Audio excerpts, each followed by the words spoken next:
Welcome to Something to Talk from Bainbridge Island Senior Center, and it's sponsored by Fieldstone Memory Care, Bainbridge Island. Fieldstone offers innovative and compassionate care, now accepting residents.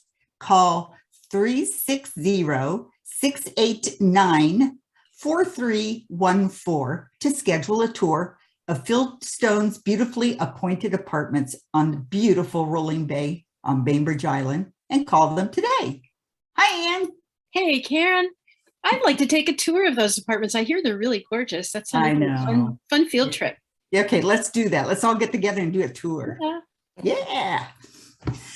So what's up today, Ann? Well, it's a little cold. Can I ask a favor real quick before, will somebody else take tennis today for me? I will. Thank you. All right, Yes, go ahead. Karen. Sorry, Ann. No, that's fine. So it's a bit cold, and it's funny. I was just talking to somebody about planting peas, and they said, now you always plant peas on St. Patrick's Day, right? And I was pointing out the number of times that we've had blizzards or ice or snow or horrible weather on St. Patrick's Day, and saying, actually, that's not your best date. What, especially if you want to eat the peas. I mean, one of the things about peas is like you plant them too soon and they tend to rot, especially in our heavy northwestern soils. They really need like lovely light soil. So in the last few years, I've been mostly gardening in these big troughs, stock tanks, and with holes drilled in the bottom and raised up on blocks. And they are great because you don't bend, you don't have to stoop so much, you don't get down on your knees and then wonder if you're ever going to get up again.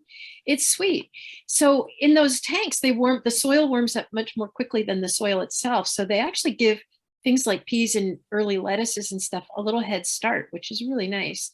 But barring that, I've also grown them in big tree, those big tree pots, the huge ones that, whenever one of my friends gets a tree or something like that, I always bag the big pot because those are awesome. They hold about a cubic yard of soil, which is enough for most things to be really, really happy. And so you can grow all kinds of stuff in there, let alone a tree, right?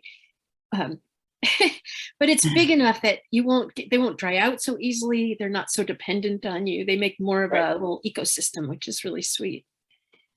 But yeah, so peas is what we started off talking about this morning because I got, like I said, a couple questions. One person wanted to know about something called petite snap greens, which is snap peas that you grow for greens, and you can eat the leaves and the tendrils. And some of them are particularly made to be eaten like that. There's a bunch of, they're called frilly peas because they have real frilly little tendril shoots. And they are, but all pea plants, if they're edible peas, their plants are edible. Sweet peas, no. Actually, sweet peas are mildly toxic.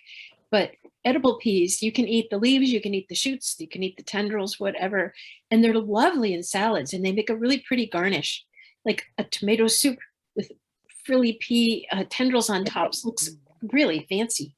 It tastes really yummy too. So I was going to say that I've got some peas here that, so this is one of my favorites for really obvious reasons because it's called Sugar Ann. How sweet is that? Oh, I know. But they are the sweet pod peas. So you can eat the peas and all, and snow peas and snap peas. They're the first ones. They like it chilly, and they don't mind a bit if the soil is wet, but they don't like it if it's soggy. So we really want to either put them in an elevated bed, raised bed, or a mounded bed, or in a trough or a big pot, rather than sticking them in the cold, cold ground, because they don't really thrive that way. But they'll take off pretty fast. Now we're in for another 5 or 6 days of real cold, like maybe freezing and under freezing temperatures. So I'm not putting my vegetables in the ground quite yet. But if you put out starts, just put a piece of, you could put an old sheet or a cut up t-shirt or a woven cover crop like that Rime stuff. You can put that over them at night, but take it off in the daytime. Because one of the things that happens is when you cover the plants, it gives them some protection at night from the frost. But if it sits on there all day, then you start getting condensation build up, and then you start getting molds and mildews, which is not optimal. So it's a little more work to take the covers off and put the covers on, but it's only for a few days usually, and it gets you through until the weather starts to warm up again. And it isn't just air temperature that we're talking about, it's the soil temperature that really matters. Because when the soils are really cold, that means you don't get a lot of root growth. And so day temperatures sometimes will be up in the like 40s and even into the low 50s, but the soil temperature might still be lagging behind in the high 30s or low 40s. And that's not going to make everybody happy. But most of the greens will do fine. And the other thing that will do great is garlic. So if you bought garlic and you got some of it sprouting, I talked about growing garlic in the fall, because usually around here, you can plant garlic a couple weeks before the first frost, and it will take off and grow slowly but steadily all through the winter. And then by late spring, early summer, or even midsummer, depending on the type, you can harvest the nice big fat cloves. But several people said they just get little scrunty cloves. And I was like, well, what are you planting? And someone said, well, why just plant all the little ones? It's like, the little cloves will actually select for us a whole race of small cloved garlic, which is probably not what you want. So you really want to take the fatter ones from the outside of the clove, the biggest ones there are, especially if any of them are showing signs of sprouting. And the bigger they are, the bigger the head they'll make, right? And they grow fastest in well-drained soil and lots of sun, as much sun as you have. And don't peel them. One person told me they very carefully crushed the clove and then took the peel off, and it didn't do well. Well, yeah, would you? I mean, it's not nice. So leave them with their little bitty jackets and just plunk them in. And usually an inch below the surface of the soil is enough. If it's been really cold, you might put it 2 inches. It won't hurt anything. And then when they sprout and start putting up foliage, you want to make sure that if they put up a flowering scape, it's going to have a flower head on it, you cut that off. And those are delicious if you want to stir fry them or use them again for garnish. Some people make pesto out of them, but they're really lovely. They can be grilled, barbecued, all sorts of things. But again, you want to use the biggest cloves you have and the nicest ones, and not plant the littlest ones. The little ones are perfect for throwing into, if you're making chicken soup, you're making the broth, you're boiling up the bones of something or other. Throw all the little ones in there with their skins and their papers. And that will give a nice flavor. I sometimes just cut them in half just to open it up and get that garlicky flavor in there. But that's a nice way to use those, not be wasteful with them. Oh. So about how long does it take for you to harvest those cloves of garlic? You mean, when do you do it? Or how? Yeah, when do you harvest? Well, usually you'll start to see the clove, they'll send up a lot of foliage. And the one thing about them is you don't want to over fertilize, because if you use a high nitrogen fertilizer, they'll go to leaf rather than root. So you would want maybe a little more phosphorus than, so a higher middle number, but even a 555 is fine. And usually just compost is enough. Or one of those really mild transplant fertilizers that are like 2,4,2 or something, those are fine. But you don't want to put 10-10-10 on your garlic, because what'll happen is you'll get a lot of garlic greens out of it, which is nice, but you won't get the big cloves you want. And they, interestingly, the cold soil triggers clove production.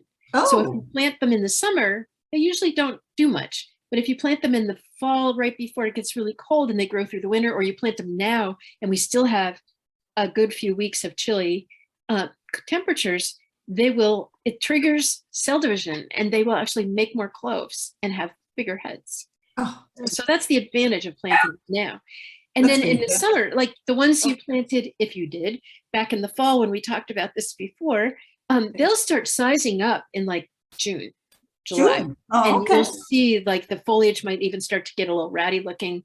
And just to pull one clove and see what it looks like. But if they're nice and big, pull them all and then hang them. You've probably seen people hang them by the leaves out of the direct sun. You don't want them in direct light, but they want to be warm and dry. So I actually pin them on my clothesline leaves, and it's in a covered porch. They're out of the direct light, but it's very dry and protected, and they can dry out really nice. And then you can either braid them if you want to, or clean them off, whatever. And if you're going to clean them, I just take the dirtiest outer leaves off and leave as much of the wrapping on, because that helps preserve them. And if you take too much of that off, they'll start sprouting and stuff. Yeah. Laura. Yeah. I'm looking in my fridge at my garlic, and I don't have any that's sprouting, but can I just put one that's not sprouting in? Yeah, but what's it doing in your fridge? Okay, I shouldn't have it in the fridge. Okay. Well, not really. They do better in a dry environment, and the fridge is humid usually. Okay. So it's not the best for keeping quality. Okay. So yeah, I just keep mine in a little bowl on the counter, usually one clove at a time, and the rest of it is in a dry, hanging like in a dry, warm space. But Okay. yeah, it will do better if it's not humid. No, good. And they'll sprout better too. You might find you have lots of sprouts. All right. I'm learning two things here. Yeah. I know that for a fact. More than two. Right. So when you're growing, if you get garlic from the grocery store, you really, really, really want to get organic garlic if you are planning to grow it, because all the garlic is one of the heavily pesticide treated crops, and it's systemic to pesticides they use. So it's actually in the cloves and in everything. And so when you grow it out, you will still have traces of those pesticides in that garlic, even though you're starting from sort of scratch, right? But when you choose the garlic cloves at the grocery store from the organic bin, pick the heaviest, like not just the biggest, but kind of weigh them in your hand and see if they feel heavy. Because if some of them are already probably drying out a little bit, and then they're kind of lighter and they don't have the heft. You want one that's really fat and hefty, and that will be the best quality, right? And so I would harvest probably June, July, August, maybe even September, some of the ones that I might be planting right now. And then I start planting in November, usually, November, December. In Oregon, their traditional time is between Christmas and New Year's, is when they plant a lot of garlic fields. Interesting, right? Yes. But here it's a little different. No, she just showed us her garlic. All right. And she just took it out of the refrigerator. Good for you, Laura. Now check it again in about 10 minutes. It should be sprouting like anything. Right? I'm so happy. So if you're going to grow peas, which a lot of people are saying, can I start them now? Yeah, you can probably start them now. But one of the things to know about is that when you actually are ready to plant your peas, you look at your lilac bush, or everybody's got one in the neighborhood if they don't have one in their own backyard, because lilacs are an indicator plant for accumulated temperature, the average of the temperatures of night and day together.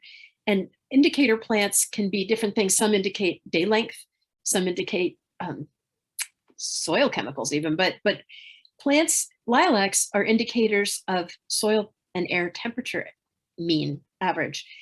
And so when the lilac leaves are the size of a mouse's ear, this is something I learned from Steve Solomon, who is the co-founder of Territorial Seed Company back in the day. And he's a very scientific person. And he told me that, and I gave him a look, and he's like, no, really, this is a true story. Okay.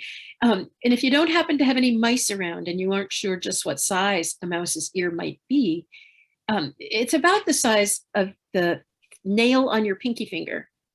Now, mine is about 1/2 inch. Some people's will be bigger than that. But basically you want to wait until the lilac buds are about, or the leaves, the buds have opened. And right now the lilacs in my neighborhood, they're swollen, but they haven't opened yet at all. And they'll start to open and you'll see just a little bit of green on the tip of those lilac buds. But you watch them, and after a few weeks of somewhat warmer temperatures, especially night temperatures, as they start to come up, the sheath will break and you'll start to see green on those lilac buds. And when the leaves are sticking out as big as your little pinky fingernail, that's when you can plant your peas in the soil, because the soil temperature will be just right for promoting rapid root growth in peas. Who knew, right? I know, isn't that cool? That's very also cool. A good temperature for a lot of other cool crops. You can plant kale today. It doesn't care. It would be happy at almost any time. But the lettuces and things, I wait a little bit longer. The most winter hardy, cold hardy lettuces, the bib types and the butter crunch types, they could actually probably go in and be fine. But I'm waiting because we're looking at some sub-zero freezing, and that actually will freeze the water in the leaves, in the plant cells, in the leaves, and that will make them wilt. So rather than stick them out and let them freeze overnight, I'm going to wait another a week or so probably, and then I'll put them out. There are some really tough winter hardy types of lettuce. One of the ones, I mean, a lot of the romaines are pretty tough and hardy. I have a red romaine that I really like that's come through a lot of cold weather. And that's this, it's called Trucus, Truch. Maybe I can show you the label. That is beautiful. Yeah. And they stay red even here up north where they don't often color as well.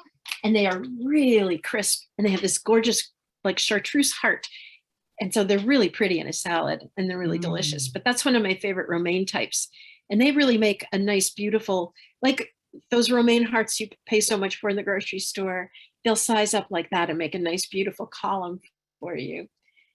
Another great type that I really like are the Salanovas. Let's see. I know I put some in. Here we go. So Salanova is a fairly new kind of hybridized lettuce, and they're all hand crossed. They're not GMO, but there's a lot of different kinds and colors. But what's cool about them is they're called cut and come again. So when you make one cut at the base of the plant, about an inch above the base, every leaf will just fall apart perfectly. You don't have to pull it apart, right? And they're just like ready to be rinsed and put right in the salad. But they'll also sprout again. And you can usually get 2 or 3 crops out of each plant, which is pretty great, right? Yeah. And this is the Salanova frise, I believe. Yeah. Crisp frise red. So it's kind of a frise oak leaf cross. And again, really flavorful and tasty. And you can get 2 or 3 different crops out of them, which is really nice. Yeah. So I love that. I do too. And lettuce, you know, we always get scared of all these lettuce catastrophes where they're recalling the lettuce. And there was a horrible one a few years ago where a lot of organic lettuce was involved. And it turned out it was actually a sabotage, an agricultural espionage sabotage setup weird thing that happened. A horrible. I know. So, but that's sort of sad when we have to feel like we can't trust even organic companies. I mean, wasn't their fault. They didn't do anything wrong, but somebody actually introduced polluted water to their system. But, you know, if you grow it in your own backyard, you know exactly where it's been and what's happened to it. And that just is so much easier. And most of us, you know, we can grow enough lettuce to keep ourselves in business by staggering the crops and growing, you know, setting them, like maybe people sow seed every 2 or 3 weeks. So another row foot, say, depending on how much salad you guys eat. But that's where the Salanovas are really nice. And I think you can get those from seed too, because they are, and like I said, you're going to get 2 or 3 crops out of each plant. You can just cut it back and wait. In a few weeks, you'll come back and they'll have another batch ready to eat, especially if you like them small, like I do. I like those little tender baby leaves, which are really sweet. But the lettuces that do well in the hot summer are not the same as the lettuces that do well in the cool spring. So that's something to think about too. And when you buy seeds and stuff, make sure you read up on the product, or if you get starts, see what they say about how many days and whether they prefer cool or warmer weather. Most greens don't really like it super hot. I was really interested when I was in Costa Rica. I was going to say a few years ago, but okay, let's be clear. It was more than that. Time Around flies. the turn of the last century. I was in Costa Rica at the Earth Institute where they were experimenting with growing greens because very few greens do really well down there. It's too hot and too dry. And so they're trying to make heat tolerant greens. And the American South has some similar issues. And so they grow more collards, for instance, and less kale. Whereas kale has mostly been bred in like Scotland and Russia and all that Arctic Circle areas. So it's really cold hardy, but not very heat hardy, right? So getting to know what your vegetables are going to like makes it a lot easier to figure out which kinds are going to be successful for you. Yeah. So I know that Rita wanted to talk about trimming our plants. She was a little nervous. You want to mention what we talked about earlier, Rita? Yes, you know, Anne, I read your article in the Bainbridge Review about, not cutting back, and we talked before, and I know I shouldn't, but it was so nice yesterday afternoon. If my son-in-law was out, we were building some new beds, and so I trimmed a bunch of stuff, but we'll just wait and see what happens. The hydrangeas were, starting to bud out, so I trimmed those back, but It won't, hydrangeas you won't hurt. good. They're fine. They're tough. What might be iffy is some of the things like some of the roses that are on the tender side, because the top growth protects the lower growth. And so when you take that off and we get another deep freeze, should that happen, I mean, it's supposed to go down into the 20s, and some roses are not very happy about that. Right. The hybrid teas particularly. So leaving the top growth, I know that both you and your son-in-law don't really like mess, but you have to just remember nature is not tidy. I know, and I'm better, and he's a lot better. We've got leaves everywhere. Yeah, that's all good. So with roses, like, you don't want to cut them back too hard in the fall. As they start to go into, finish their bloom period, you let some stems on each bush form hips and let the hips ripen, because biochemically that tells the canes to ripen and harden up for winter time. And if we cut them all off, it thinks, okay, they want another crop from me, and it starts putting out new growth, which is very easily winter killed or winter damaged. And instead of letting the canes ripen, they're really going into production mode again, which is not optimal. And that's when you can get some bad winter kill problems. Yeah, So, I didn't cut any of the roses until yesterday.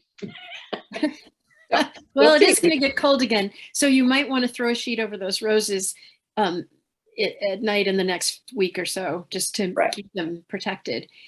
And there are some that are very hardy and they don't care that much, but yeah, it's just good practice to wait. And also when plants, sometimes immediately after a big freeze like that, a plant will look just fine. And then you go back, some of the rosemaries, for instance, are starting to show black tips. And they looked fine right after the snow melted and the ice melted. Snow is a great insulator, so it actually protects the ground to some extent because it holds things at about 32, right? Mm-hmm. And that means the roots aren't getting super frozen underneath there. But the top growth that is not protected can get wind damaged and cold damaged. But leaving it on protects it from another wave of cold, like what's coming now. And it also gives the plant time to show you what's actually going on there. And so I usually wait until end of March even, or early April, before I really do a whole lot of trimming. Like I said, the hydrangeas, they're all budded up. You can see where they're going to be fine. Won't hurt them. Bulbs are totally fine. They don't need any protection. They're very hardy. All the daffodils and tulips and spring bulbs, they come from extremely difficult climates. Where they're baking in the summer and freezing in the winter. One thing that can kill bulbs here in the Northwest is forgetting that they prefer benign neglect. They do not want water in the summer because they're dormant and they're sleeping. I mean, who wants a cold shower when you're sleeping, right? So make sure they're in a place where they can stay as dry and hot as possible. They love, like, along a driveway or along the sidewalk, they like to be protected from summer irrigation.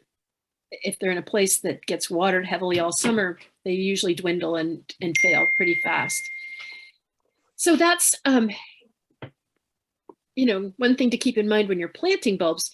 Somebody asked me really recently, they said, oh, I just found 2 bags of bulbs in the garage. I forgot, can I still plant them? And yes, of course you can still plant them. They will not bloom along with their companions that were planted in September, October, November. They'll probably bloom quite a bit later. And if they manage to get through the summer, then they'll take another year cycle probably to get in sync and come up properly when they when they're really supposed to. But you can always plant bulbs. Bulbs do not like to be hot and dry when they're not in the ground, which is interesting, right? In the ground, they like a summer baking, we used to call it. But when you leave the bag in the car, that's not optimal, where they get really hot in, September. That's not good for them. So it's kind of a funny, difference. So what else did you cut back, Rita? What?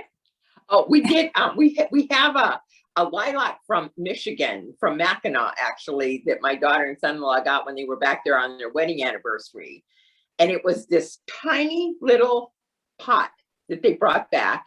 And so we had it at the other house, and then we planted it in the ground, and it's doing well. And so I just cut back so it wasn't hitting the house, but it's full of little buds. I'm just amazed. And then we have a regular lilac that I planted last year. And so I didn't do anything with that.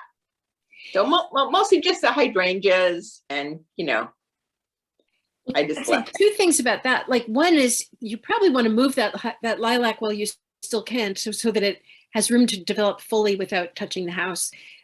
I try to make a plant-free zone, and if you have eaves that hang over, you'll see the drip line of the eaves. Nothing should be planted so that any part of the plant extends into that drip line of the eaves as when the plant is mature, which means you might want to plant it 3 or 4 or 5 feet out from the drip line, not the house, right? And that creates a corridor of plant-free zone. That means you have good air circulation. You don't get as much mold or mildew or rots. The plant also doesn't get as much mold or mildew or rots on the backside. And you don't have those long branches making wonderful access ladders for spiders and mice and all kinds of different creatures to get into your house or chew through the siding or whatever. So making sure plants are out where they can mature their full size and have good air circulation all around them and not touch any building. That's really important. But the other thing about lilacs is that a lot of older heritage varieties of lilacs they bloom heavily every other year and lighter in the in-between years. And one way you can start to balance that out is that when you see where the last year's bloom has bloomed, there'll be dried seed heads there, and the birds love them. So you see lots of little finches and things all over that all winter. But when you take it off, look for a V and cut it. Like sometimes there'll be one branch here and that bloomed, but look below that till you find a V with the main stalk coming out of it, and cut back to just above the V, and that will develop 2 branches that will bloom next time. And then if you do that every other year in the light years, you'll start to equalize it out, and it will bloom pretty much evenly in every year instead of alternating. But if you cut lilacs too hard, you'll do 2 things. You'll increase the amount of suckering they do, so they get denser, and then you have to thin the suckers because too much dense bottom growth means that you don't get good strength in the stems.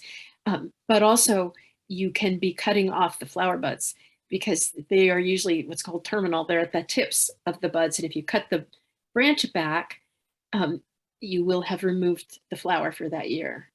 So just think, and also a lot of lilacs are essentially small trees, large shrubs, small trees. So some of them, I remember in New England where I was growing up, my room was on the 3rd floor, and there were these beautiful old lilacs that were about 150 years old, and they were blooming up on the level of the 3rd floor Victorian house, right? So they're 20, even maybe 30 feet. So if you don't want a big lilac, make sure that you buy one of the ones that is going to be smaller. A lot of them are hybrids between a Korean lilac, which is quite little, maybe 3 feet, and then they'll be 8 to 10 feet or 10 to 12 feet rather than 20 or 30. The other thing to be aware of is that plant tags don't really give you the ultimate height for the Pacific Northwest. They give you the ultimate height at about 10 years, because in the nursery trade, people assume that within 10 years, either you have moved or you have killed your plant. I'm not even kidding. That is not a joke. That is a real thing. And so what they call ultimate size isn't really where it's going to stop growing, especially here, because in this part of the country, we tend to have these pretty mild winters, and you still get a lot of root growth, and more root growth means more top growth.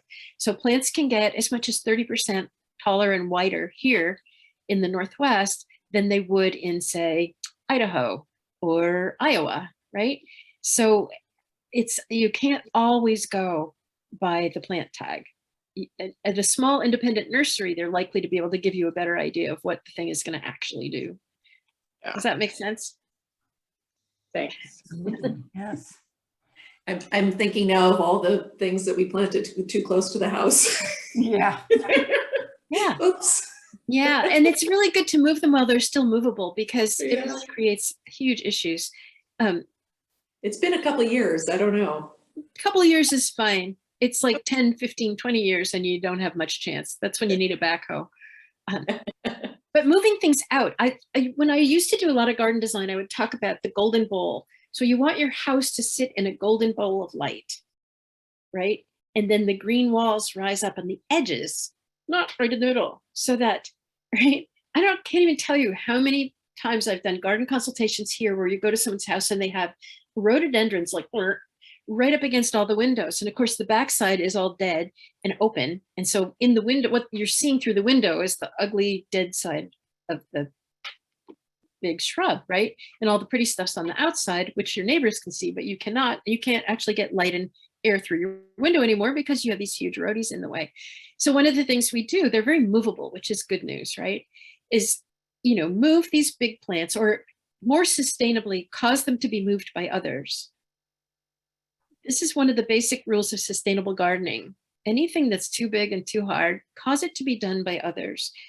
Strapping young people are born for this, and they do such a lovely job and are often quite decorative to watch at work as well. So when you remove these big things from the side of your house, you have this flat side. Well, you can do two things. If you have a fence or a hedge or the woodland edge, you can turn it so that it's against that side because it's already done what it's going to do if it's up against something. And then you'll have the beautiful side to look at and to enjoy, right? Or you can really prune very hard and try to encourage it to come back in a more complete way, which they'll do, but it will take a while, like several years to kind of refurbish. As long as the roots are still pretty intact, it has lots of plant power to come back.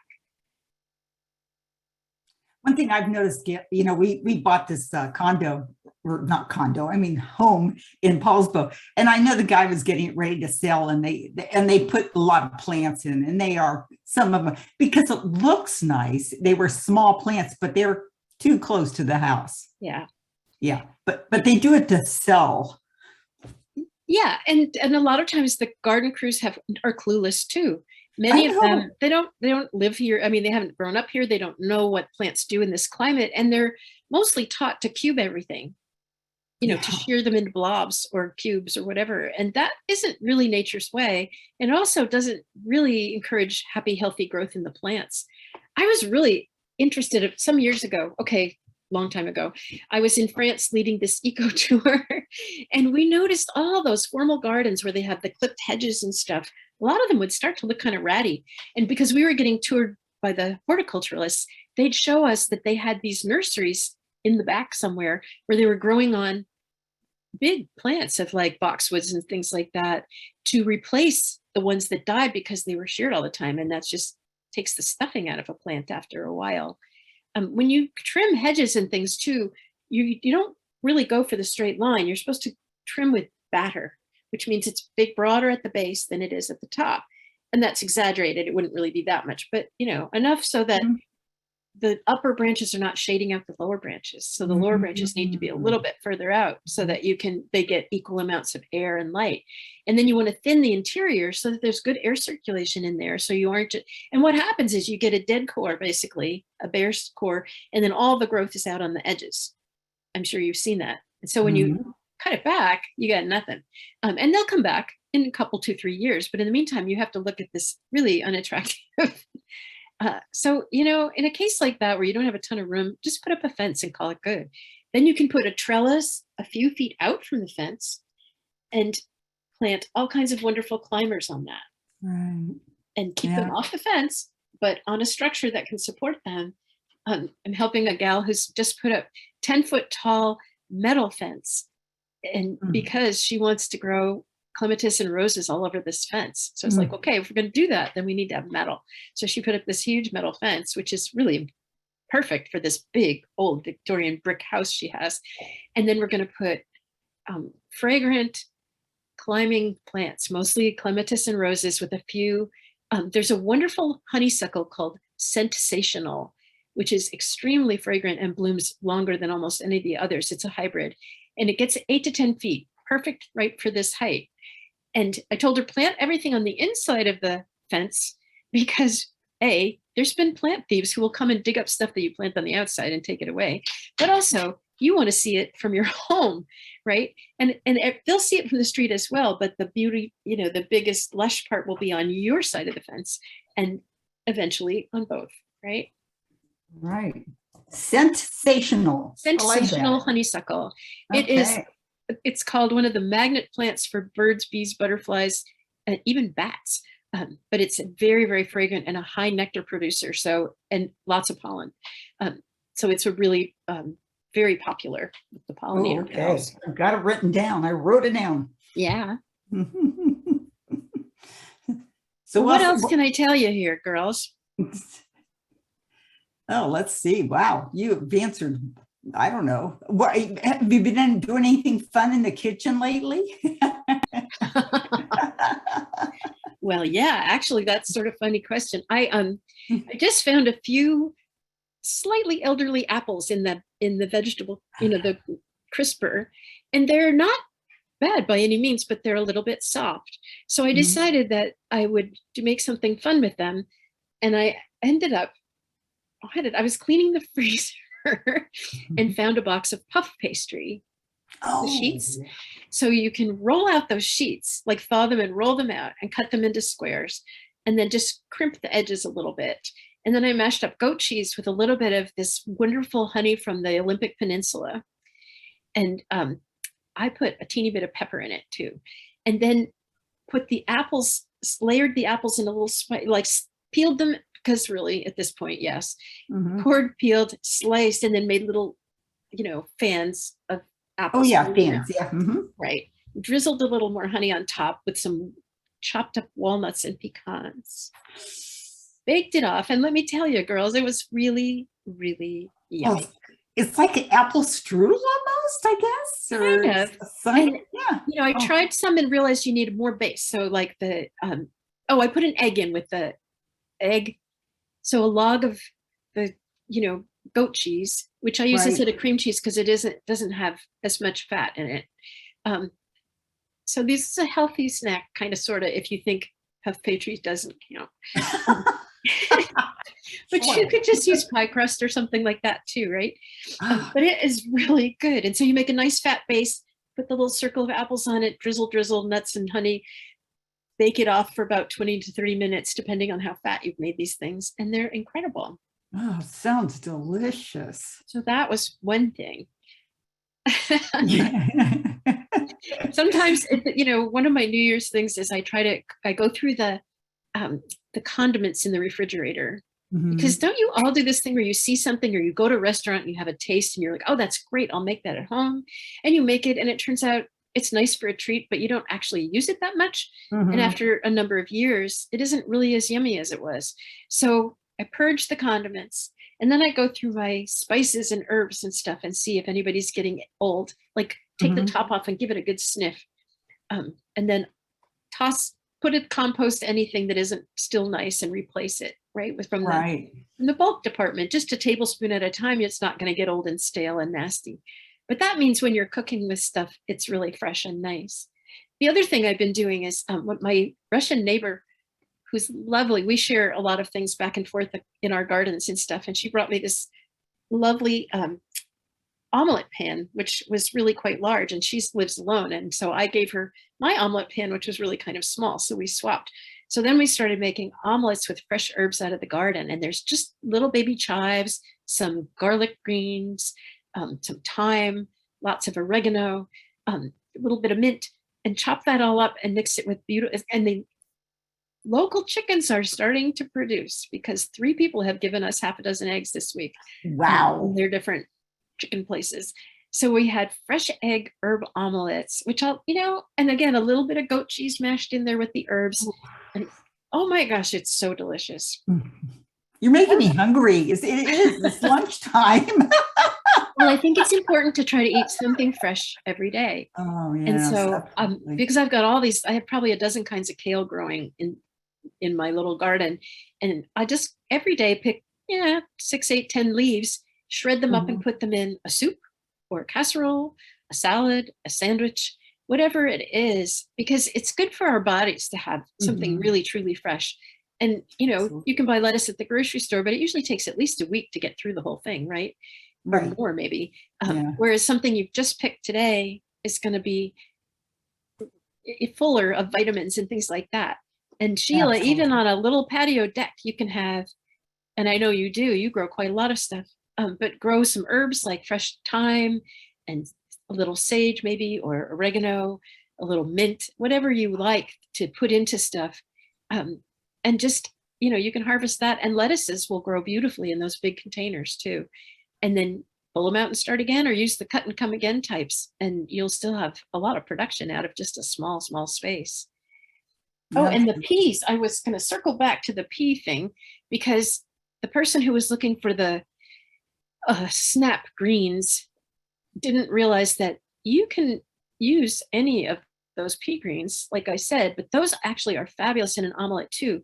If you just saute them like pea greens and a little bit of garlic, or garlic greens with a little bit of thyme. I like lemon thyme. I use that a lot. And then just pour the egg mixture over that, and then just give it a flip, and it's delicious, right? So, Hey, listen, this week I saw in about 3 different places that they are producing maple syrup from big leaf maple trees. yeah, the big leaf maples, all the maples really do have the same kind of sweet sap, but in different concentrations. And sugar maples have the highest concentration. Big leaf maples, it takes a whole lot more to do it. But yeah, actually back in the 1800s, some of the people from back east who came out here started tapping the sugar maples. I mean, the big leaf maples. It, back east, they reckon it takes about 40 gallons of sap to make 1 gallon of syrup. Mhm. The big leaf maples, it's more like 60. Wow. There used to be a little booklet at the library. I don't know if they still have it, on how to tap big leaf maples and make syrup out of it, which I thought was great. I don't know if they still have, the library's purged a lot of their books. They're going all to ebooks and things like that pretty much. But it was a wonderful old, piece of, what would you call it? Folk wisdom, right? Of how to do that. Yeah. Oh, that is Actually, cool. when we planted Owen's playground, we put 3 sugar maples there, because looking ahead, we were thinking that it would be fun down the road when they get bigger to be able to have a source, and maybe even, make a little bit of maple syrup and have the kids participate. One of my fondest memories is of the sugaring off season in Vermont, and going to stay with some friends who had a country store, and they had they had a big range of sugar maples that they used, and they had a sugaring house. And so it'd be snowy outside, and the actually horse drew the sled that take it out into the woods. But though they're already starting to use plastic lines and plastic tubs and stuff, not all metal buckets anymore, but the spiles that go into the tree have a little metal sheath over them so they don't get wet. They don't get rainwater in there. And you collect the sap into these big buckets, and then sled the sap back to the sugaring off house. And there's a wood fire and this big, huge flat pan, not very deep. And there was a little bowl of cream, I remember, with a stick in it. And so it would start to bubble up and bubble, get too high, and they just touch it with the cream wand, and it would flatten right out. Oh, wow. All those, it would break the surface tension and make it all flat. But they would give us, as it started to thicken, they would give us kids a little bit to take, like a little dish of it, and you could take it and throw it in the snow and make this chewy, yummy, great, my gosh, warm maple sugar treats. How fun. Oh my gosh, yeah. And it smells amazing. And then your clothes smell like that, and your hair smells like that. I didn't want to take a shower. I wanted to live smelling like maple syrup forever. Right. Oh my gosh, that is so cool. It is so cool. Well, anyhow, there's this company, and I can't remember the name of it, but they're starting to sell it now. That's great. I know. I want to try it, and it's not really any more expensive than the Vermont kind, or it's about the same price. So I'm kind of excited to try it. I can buy it online. Yeah. One reason it would be about the same price is it wouldn't have the shipping. It wouldn't have come 3,000 miles. Exactly. And with gas, what it is, and things like that, shipping takes a really long time. Right. Right. I heard, Reed will probably edit this out, but I heard a wonderful story about the truckers who are taking over in Canada, and one of them was interviewed for a radio program, and he said, we're just protecting our First Amendment rights. But they're in Canada. And in Canada, the First Amendment to their Canadian Constitution says that Manitoba should be a new province with the same rights as all the other provinces. Mhm. So I think Mhm. they didn't actually know that. They were thinking they've watched too You much. know what? I'm not even sure that was an American or I mean a Canadian citizen they were talking to. I heard there was a lot of people from the US up there. Probably true, but I thought it was really funny Yeah. that, go Manitoba, right? Yes. Oh gosh. Does anybody else have a question or comment? Sue, Denise, Laura? Who's Tara? Oh, who's Tara? Can you unmute yourself, Tara? Maybe Oh. Tara's not really there. Yeah. Well, Hi, I'm here. Terry, Hi. what's your full name? Tara Samuelson. Okay, thank you. I am listening while I'm cutting out a quilt. Oh, wonderful. What a great project. Yeah. So actually, my husband and I tapped our big leaf maples, and we're experimenting, and we just recently took down the whole operation because I emailed a professor at the University of Washington about our process, and he said if your sap is brown, you need to throw it out. And we were getting brown sap, and he said it's an indication of rot in the tree. Yeah. Unfortunately, our big leaf maples have been really struggling in the last 5 or 6 years.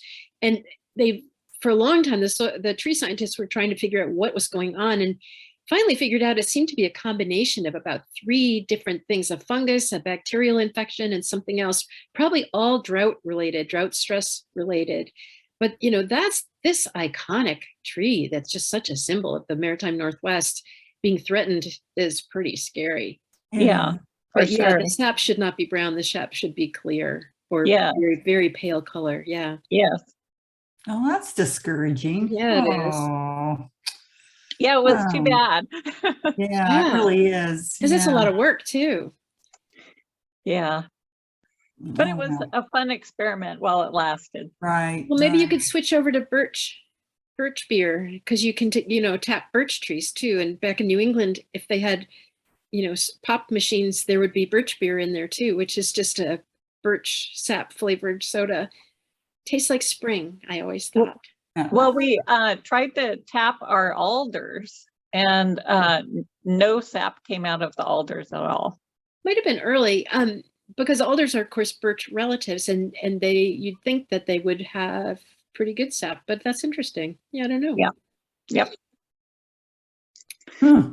I was reading that Native American people started making maple syrup thousands of years ago because they watched the squirrels drink the sap in the spring and then tasted it and realized it was slightly sweet. And, in the Americas, there were no honeybees. There were many, many kinds of bees, many species, about 4,000 species of bees across the country, but none of them were colonial and none of them made honey in large quantities, just tiny amounts like bumbles do for their own baby brood, right?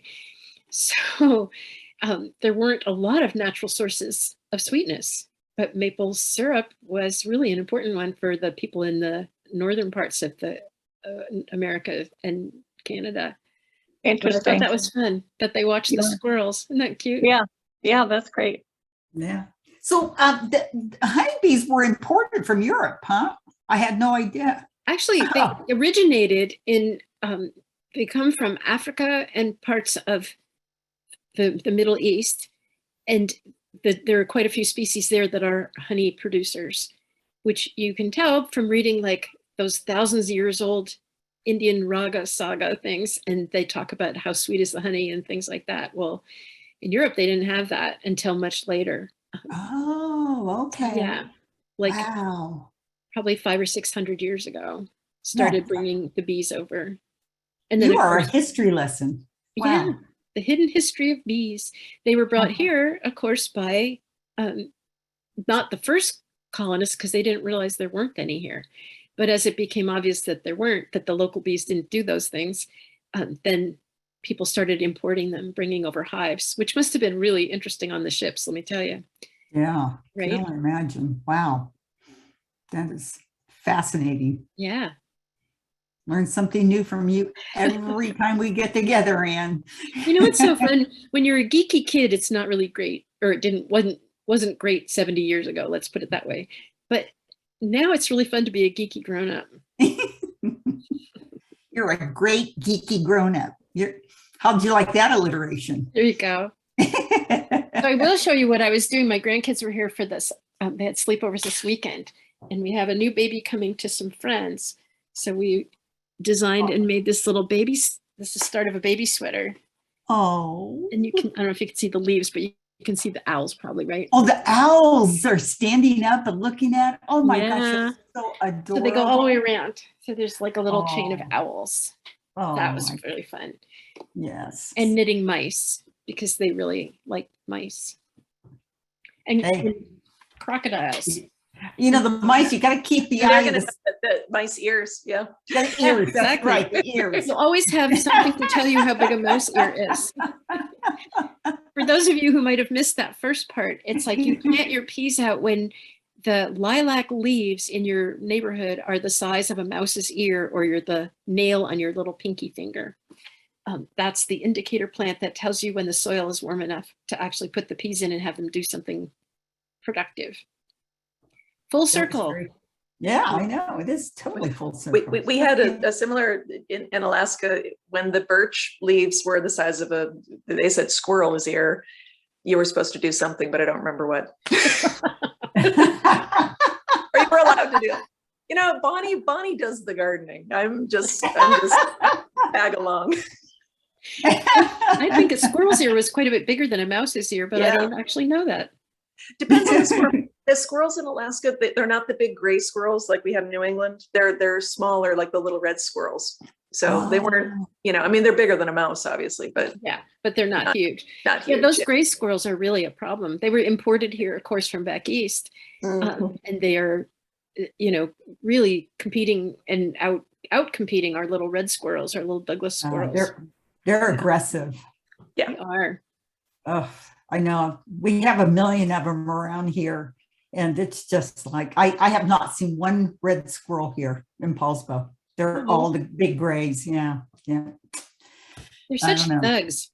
Yeah, they are. They're total thugs. Plus, they're always planting peanuts in my garden. Really annoys me.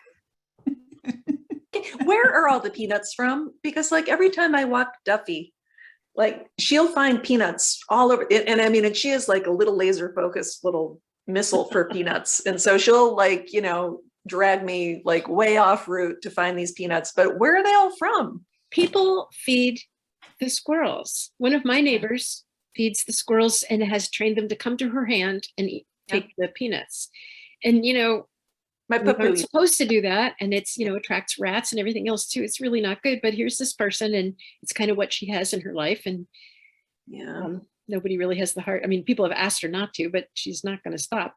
But a lot of people do that. And they, you know, they read that it's a good thing to do and they put it on their bird table or whatever it is. And then they're all over the place. Yeah. We can actually grow peanuts in a good hot year, but you never know if you're going to have a good hot year or not. And of course, they're a legume, so it's kind of like growing beans. You know, if you plant the whole thing, the shell will soften and start to kind of get hairy and weird because the roots will grow through from the peanuts that are in there. You know, they're seeds, right? So they'll grow their seeds and it'll penetrate and you get this really gnarly looking thing, you know, like a dumbbell with big roots on it. But they'll make plants. Some years they've actually done fairly well. Oh, I'll be darned. Yeah. Who knew? Maybe with climate change in 10 years, we'll be able to grow peanuts and yams and all kinds of things here that I've been I talking about know. before. I know. Oranges. Yeah. Yeah, I don't know.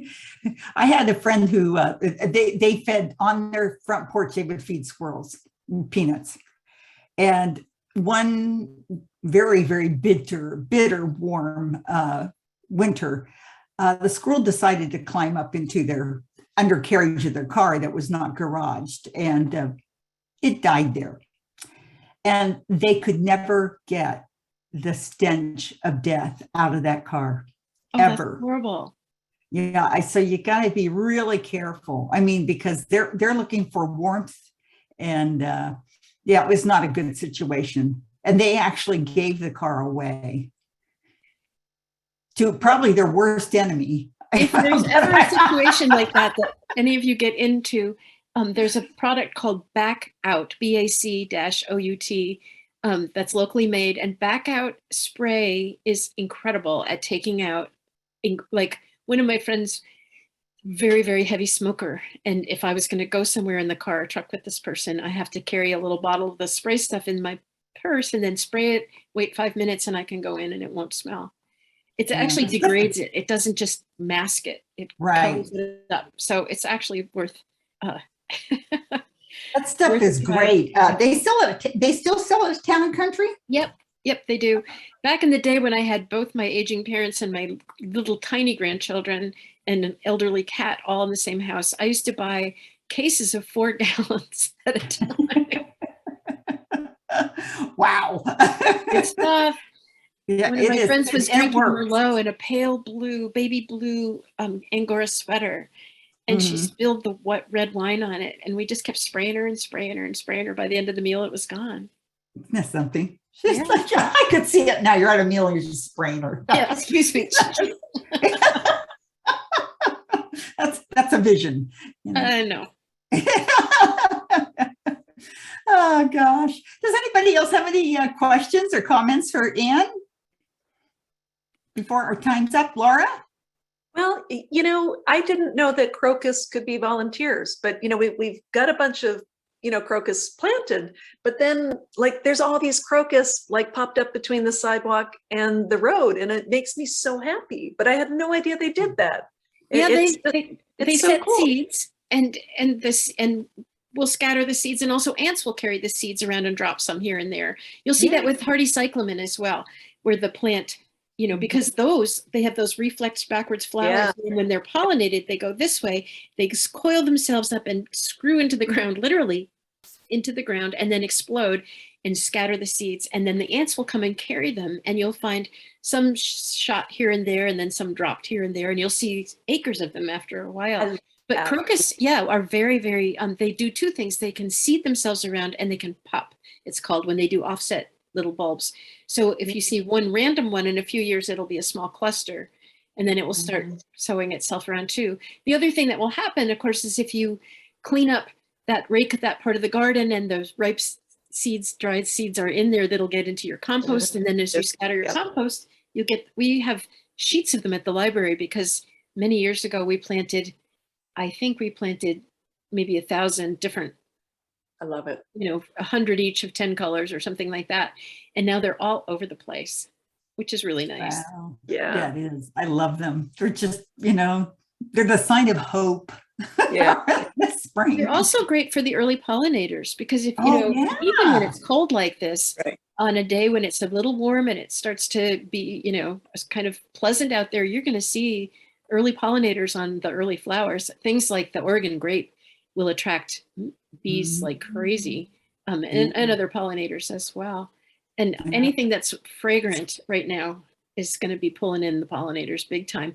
You might have seen sweet box somewhere. It's not it's sort of an unprepossessing looking plant. It's just this little green thing with teeny tiny whiskery kind of off-white flowers, but they smell like vanilla cookies. They're amazing. Yes. And they're always full of buzzers. Okay, I want some of those. Yeah. I'll give you some, Karen. I got some extras in my backyard. I want cookies now. I know.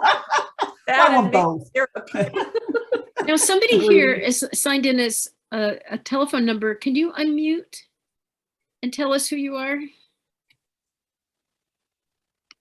Hi. Hello. It says it ends in 9175. Yeah. We also have Chrissy. Chrissy, what's your last name? If you could unmute, that would be great. Sometimes it's difficult to unmute when you're on a phone. So Yeah. Yeah. So, but you could just. Chrissy's unmuted. Chrissy, can we get your last name for our attendance records.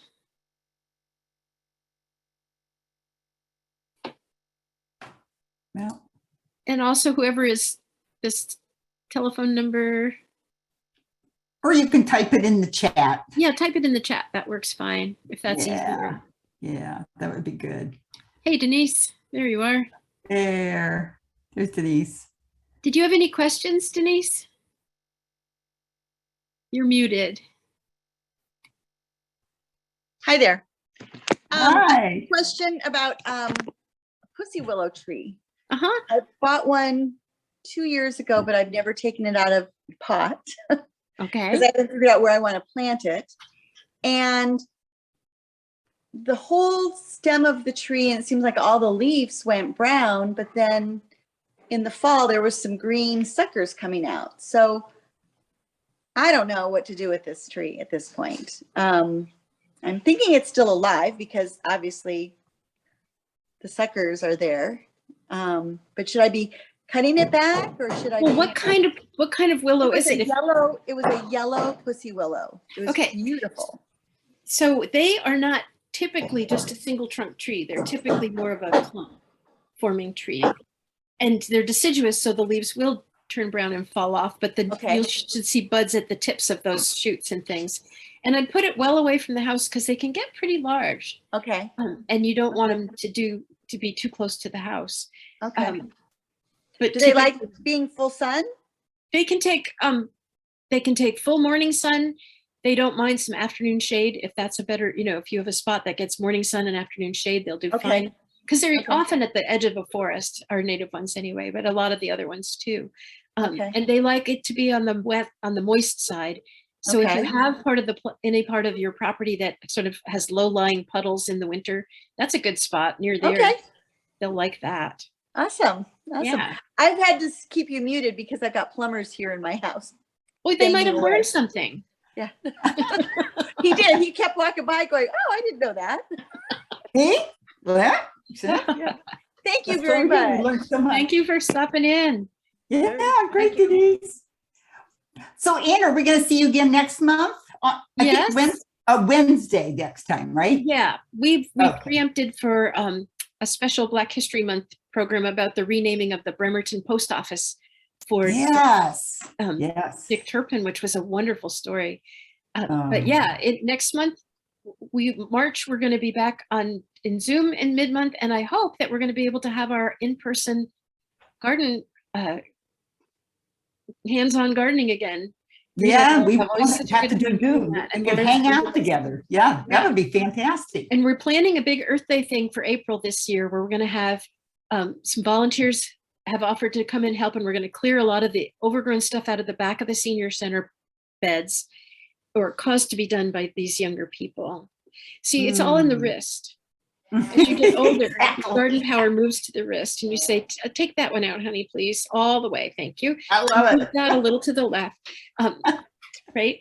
And then when they're Yeah. done, we're going to have the city give us some more soil and compost, and we'll prep the beds. And I've been growing on a bunch of, I have about 30 hardy fuchsias, small ones that are like 2 feet. Though they didn't really like that freeze very well because my little unheated greenhouse got pretty cold when it was like 17 outside. But I think they're Yeah. okay. Okay. They just don't look Yeah. quite as beautiful as they did before that. But Right. we'll put in that and some evergreen grasses and some bulbs and lots of primroses and things like that. So we'll have, Oh, my- when you come to the main doors of the senior center and you look with the remodel too, you're going to look straight through Huney Hall and see the back, and the back will be lots of color for much of the year. We really Oh, I'm really looking forward to that. Cookies, I'll bake cookies because that gives them, keeps them going. Absolutely.